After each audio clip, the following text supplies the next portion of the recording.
I think Vietnam is now a good choice, a second choice or a new choice rather, for manufacturing, sourcing, and also Vietnam is attractive because the cost of labor.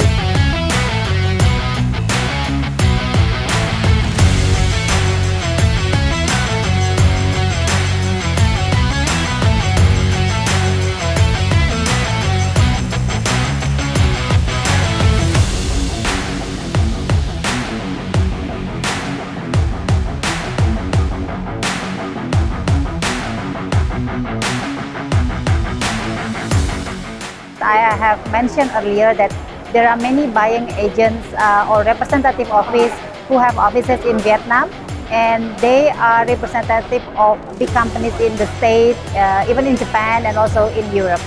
So this is going to be our new exploration for new business.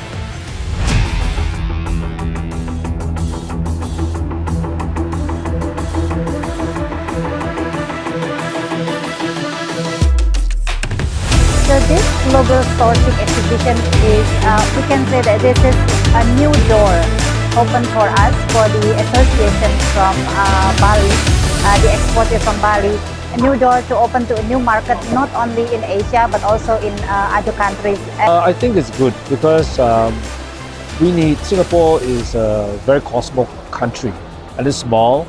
We need partners like Vietnam. We have to work together with countries like Vietnam where the production is cheaper, the cost of labor is lower, and the resources of sourcing is also more exciting. And with design and with concept, we can go together as partners.